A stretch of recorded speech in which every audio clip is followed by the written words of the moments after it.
was establishing in his video. And these are all legitimate things that could be brought up in separate discussions, but I think the main point of his video was to simply, and for example, take example colon 666 video. So Veritas 48 is talking about the cosmological, teleological, the Kalam argument, and colon 666 didn't even know what they were. He's just like, I don't even know what that was. And that type of response that dismisses, so it's interesting to me because I'm wondering how you commented on colon 666 video, if in the same way you're treating Veritas 48 with giving some sort of inadequate attention to the things you think he should have given attention to. I'm wondering if you called out colon 666 for him being just as inadequate and simply dismissing these arguments, not even being aware of what they were. And that's where I feel like there's some inconsistency on the behalf of people's behaviors. Veritas 48's video, when you watch it, is very clear, and he clarifies what he is and is not saying. The fact that someone takes his accusation that a person's philosophical position is inconsistent and somehow interprets that in a personal way to say, oh, what you're saying is that I can't enjoy this. Veritas 48 is not saying that you couldn't enjoy Ben and Jerry's. What he's saying is that philosophically, he's thinking that there's an inconsistency going on here. That's far different than him saying you can't enjoy it. And I think that you're sort of just combining those two things, and I think, and you're presenting this thing that he just didn't say. Well, no, again, Jack, what I'm trying to say is that I realize that he says that I can still enjoy Ben and Jerry's.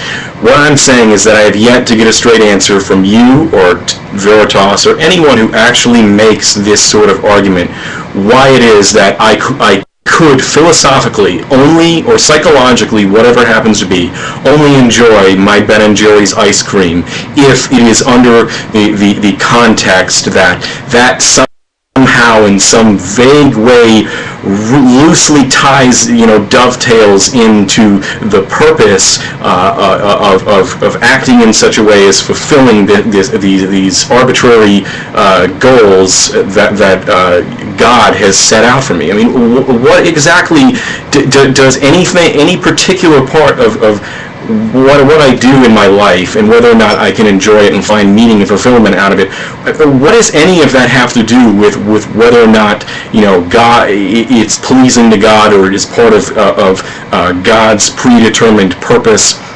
And what I'm saying is I still don't think that Veritas is being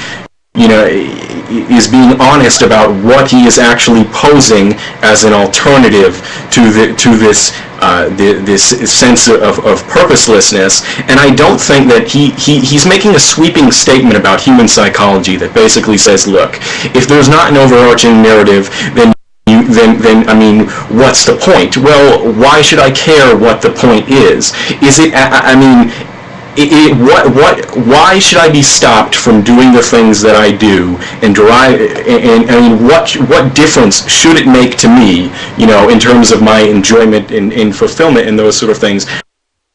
What difference should it make to me whether or not it is part of some overarching meaning or narrative, etc.? But once again, Tim, I don't think that he was getting into what difference it should make to you. And that's what's interesting, is like colon 666 did the same thing. He took basically from the beginning, go ahead. I don't mean to interrupt you, Jack, but if it doesn't make any difference to me whether or not I can feel fulfillment and joy in my life, whether or not my actions are part of an ultimate meaning, then his argument is mute. It's like, and that's where he's really being uncharitable to the atheist. I can enjoy my television and my Ben and Jerry's and my photography and all the other things that I like to do in my life without trying to rationalize it as part of the grand story of existence and that sort of thing. So, it's really not that difficult to I don't want to say grasp, but it's not that difficult to live. It's not existentially unlivable, and I find that his notion that it is and is stating that it is to be really condescending, and it's just completely, I mean, if he wants to make that argument, he should be like, look, here's your life, here's my life, here's what I believe and why I do what I do, here's what you believe and why you do what you do, and here's why mine is better. He doesn't make that argument. I understand that he's not making that argument. I'm saying that he should be making that argument, because otherwise, I mean, his whole point is moot. That's what I'm trying to say.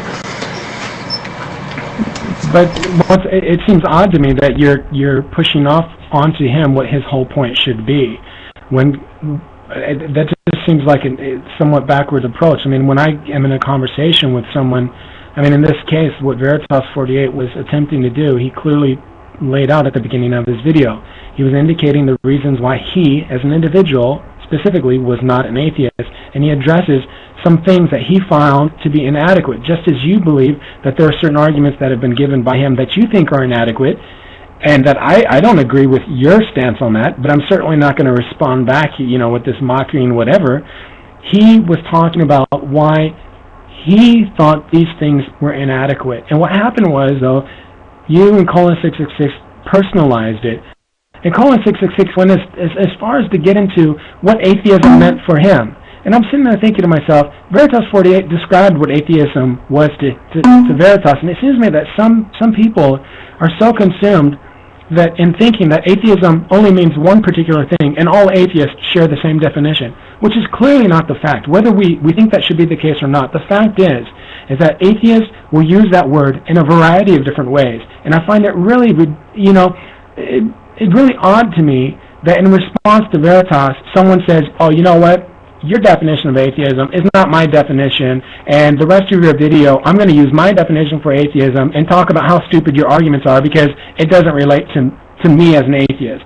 Once again, forgetting and ignoring the fact that Veritas was laying out the case for why he specifically was not an atheist. And I'm interested, I still don't feel like you're really providing, it seems to me you're not really providing a reason for why. It seems to me what you're saying is, well, you know what, he should have done it this way. He should have said it this way. And yet, you respond back by mocking him in this most extreme childish way. And I'm baffled by this inconsistency. In one way, you're trying to tell him what he should have done and how he should have done it, but then you respond back by ridiculing him in this completely obscene way. I'm baffled. Well, Jack, my video was not made immediately after watching his and go, oh, well, this is what I'm going to say. It was, and I listed this in the description on my most recent video. It was in light of certain comments that Veritas made, and in the way in which Veritas seemed to handle actual objections to what he was saying, and the overall fact that he seemed unwilling to bend to the sort of the notion that, look, I mean, people can deal with their lives without trying to rationalize it in terms of some sort of ultimate meaning, and that his maybe that is a compelling reason for him, but there were certain things which he said, and the way in which he brushed off other things which led me to believe essentially that he was not, I mean, it's okay, it's fine if he believes that, but I mean, he should be willing to listen and hear why it might not be so, and not just in a selective sense.